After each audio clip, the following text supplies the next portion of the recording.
പ്രഭാത കാഹളത്തിലേക്ക് എല്ലാ മാന്യ ശ്രോതാക്കൾക്കും സ്വാഗതം. ഇന്ന് നാം ചിന്തിക്കുന്നത് 2 ദിനവൃത്താന്തം 29 അധ്യായം 35 വാക്യത്തിൻ്റെ അവസാന ഭാഗം. ഇങ്ങനെ യഹോവയുടെ ആലയത്തിലെ ആരാധന യഥാസ്ഥാനത്തായി.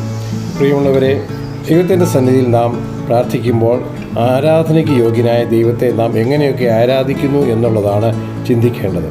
യഥാർത്ഥത്തിൽ നമ്മുടെ ആരാധന നമ്മുടെ ഹൃദയത്തിൻ്റെ അന്തർഭാഗത്തു നിന്ന് ഉയരുന്നില്ല എങ്കിൽ അത് യഥാസ്ഥാനത്താകുകയില്ല. ഇവിടെ ഹിസ്കിയാ രാജാവ് താൻ ഭരണമേറ്റപ്പോൾ തൻ്റെ പിതാവ് എന്തെല്ലാം ചെയ്യാതിരുന്നോ അതെല്ലാം ദൈവത്തിന് വേണ്ടി ചെയ്ത് ആരാധനാലയം എല്ലാം വിശദീകരിച്ച് ശരിയായ രീതിയിലുള്ള ആരാധന സ്തോത്രത്തോടും പ്രാർത്ഥനയോടുകൂടി ആരംഭിച്ചു. എല്ലാവരെയും അവിടെ വിശദീകരിച്ചു, എല്ലാത്തിനെയും വിശദീകരിച്ചു.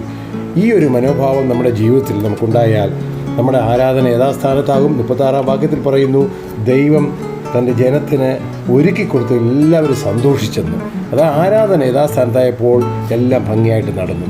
അതുകൊണ്ട് നമ്മുടെ ജീവിതത്തിൽ എന്തെങ്കിലും ഇന്ന് സംഭവിക്കാതിരിക്കുന്നു എങ്കിൽ, പ്രാർത്ഥിച്ചിട്ട് മറുപടിയില്ലെങ്കിൽ ആരാധന യഥാസ്ഥാനത്താണെന്ന് പരിശോധിക്കാം, പ്രാർത്ഥിക്കാം. പ്രിയ കർത്താവേ, ആരാധന യഥാസ്ഥാനത്താകുവാൻ തക്കവണ്ണം നിൻ്റെ മക്കളെ അവിടുന്ന് ഒരുക്കണമേ.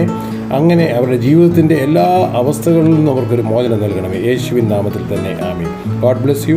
തിരുരക്തം നമുക്ക് കോട്ടയായിരിക്കട്ടെ. വീണ്ടും നമുക്ക് കൂടി വരാം.